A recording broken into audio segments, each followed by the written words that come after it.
Hello students, today we will start our new chapter, chapter 8, basic geometrical concepts.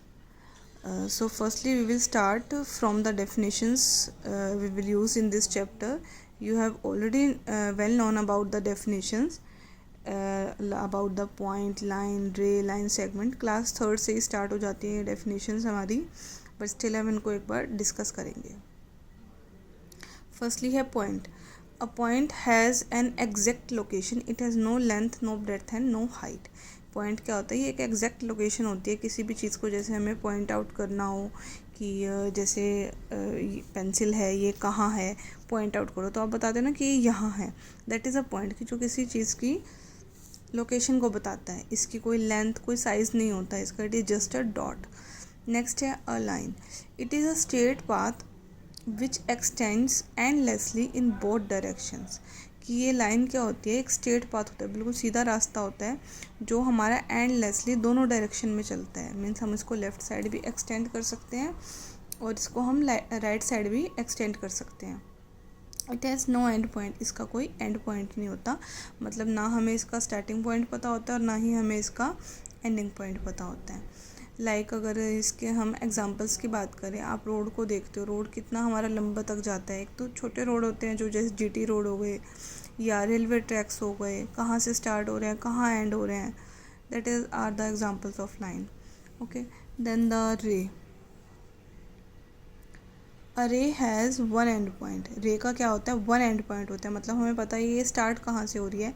And it extend endlessly in one direction. और एक direction में ये continuity में चलती ही जाती है. मतलब एक हमें या तो इसका स्टार्ट पता होता है या एंड. सिर्फ एक पॉइंट हमें पता होता है और दूसरी तरफ ये कंटिन्यूसली हमारी जाती रहती है. ठीक है, लाइक जैसे यहाँ दे दिया कि ये डॉट हमें स्टार्टिंग पता है कहाँ से स्टार्ट हो रहा है, बट आगे ये चलती ही जा रही है. एरो का मीनिंग होता है आगे कंटिन्यूटी में एक्सटेंड हो रही है, इसको और आगे बढ़ाया जा सकता है.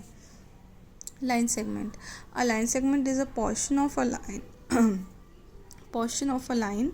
It has two end point.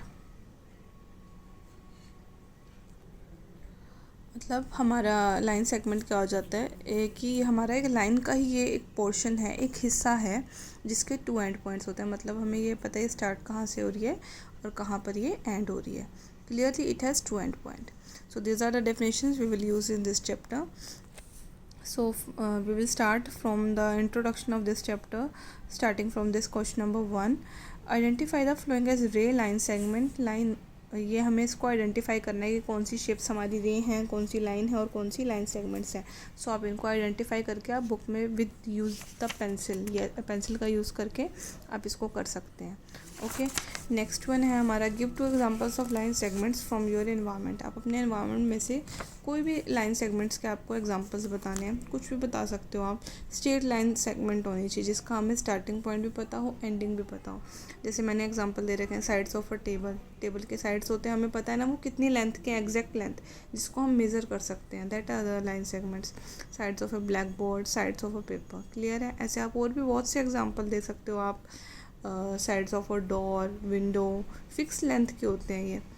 So next one. In the given figure right the name of the 5 points and line segment. Points और लाइन सेगमेंट्स के नाम बताने हैं तो आप बता सकते हो. फर्स्टली पॉइंट्स तो क्लियरली दिख रहे हैं हमें. पॉइंट ए हो गया, B, point C, point D, E, F, G, H. अब आप जब पॉइंट्स लिख रहे हो तो इनको सेपरेट आप कॉमास का यूज़ करके सेपरेट करोगे. लाइक फर्स्टली आपने ए लिखा, देन ए राइट करके कॉमा एंड देन बी, ताकि सेपरेट करने के लिए हम कॉमास लगाते हैं ताकि ये पॉइंट ए अलग हो गया और पॉइंट बी अलग हो गया. पॉइंट को हमेशा एक सिंगल लेटर से हम शो करते हैं. पॉइंट को अगर शो करना होता है सिंगल लेटर ही यूज़ होता है हमारा. नेक्स्ट बात आती है लाइन सेगमेंट्स की. लाइन सेगमेंट्स का नाम जब हम देते हैं तो इसको हमारे 2 कैपिटल अल्फ़ाबेट्स यूज़ होते हैं. First starting point and then ending point. 2 end point का यूज़ होकर नाम होता है उसका. जैसे अगर हम इस लाइन सेगमेंट की बात करें, ये हमें दिख रही है क्लियरली लाइन सेगमेंट है जिसका स्टार्टिंग पॉइंट भी है, एंड पॉइंट भी है. तो इस लाइन सेगमेंट का नाम क्या हो जाएगा? ए बी हो जाएगा. ऐसे ही इस लाइन सेगमेंट का नाम क्या है? B F. बी एफ भी बोल सकते हो या एफ भी बोलो, एक ही बात है लाइन सेगमेंट के केस में. क्लियर है? तो ऐसे ही आप इन फिगर की सारी लाइन सेगमेंट्स बता सकते हैं. ऐसे ही इन दोनों पार्ट्स का भी हो जाएगा. नेक्स्ट वन है how many line segments are there in each. कि हर एक में कितनी लाइन सेगमेंट्स है आप काउंट कर सकते हो. देखो 1, 2, this one 3, 4, 5, 6, 7, 8, 9, 10, 11 एंड 12। ऐसे ही बाकी की।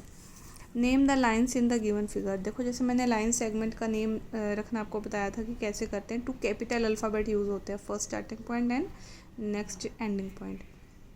ऐसे ही मैंने आपको अभी पॉइंट का भी बताया था। अब बात आती है लाइंस की, कि लाइंस को नेम कैसे दिया जाता है। लाइंस के अंदर भी क्या होता है, अब इसमें कोई स्टार्टिंग या एंडिंग पॉइंट तो हमारा नहीं होता, लेकिन हम क्या करते हैं, फिर इसका एक हम पॉइंट कंसीडर कर लेते हैं इसके स्टार्टिंग में और एंड में, तो उसी का यूज़ करके इसको नाम दिया जाता है। तो इस लाइन का नाम क्या है। लाइन को नाम देने के 2 तरीके होते हैं। अब इसमें पॉइंट तो कोई एक्चुअल में तो फिक्स नहीं होता, ये तो हम अपनी सेफ्टी के लिए लेते हैं कि हमने अगर 2 पॉइंट्स ले रहे हैं तो हमने एक स्टार्टिंग में ले लिया और एक एंड में ले लिया, बट वो कैपिटल लेते हैं तो वो उसका नाम जैसे अभी पी क्यू दे दिया। ऐसे ही अब इसको दूसरा वे भी होता है कि अगर आप स्मॉल अल्फ़ाबेट का यूज़ करो तो स्मॉल अल्फ़ाबेट आपको सिंगल इनफ रहता है। सिंगल अल्फ़ाबेट से वो उसमें कोई पॉइंट शो करने की ज़रूरत नहीं होती, इसमें शो कर देते हैं हम। सो ये 2 मेथड होते हैं। तो जैसे अब इसका नाम क्या है, लाइन पी क्यू, और इसका क्या है, लाइन आर। ऐसे ही यहाँ पे ये लाइन एल है और ये लाइन एम है। ऐसे ही इसके अंदर line A D and line B C. Clear. Next one, draw a line in your notebook and name it by using single small letter of alphabet। कि small letter alphabet यूज़ करके हमें इसको name देना है। तो आप दे सकते हो, कोई भी एक लाइन बना सकते हो। लाइन बना दी और स्मॉल अल्फ़ाबेट तो सिंगल ही यूज़ होगा, और टेकिंग 2 पॉइंट्स ऑन इट, एक लाइन ले ली, उसके ऊपर 2 पॉइंट बना दिए, कोई भी उसको कुछ भी नाम दे दिया, जैसे मैंने यहाँ ए बी दे दिया। So you have to complete this worksheet. Thank you.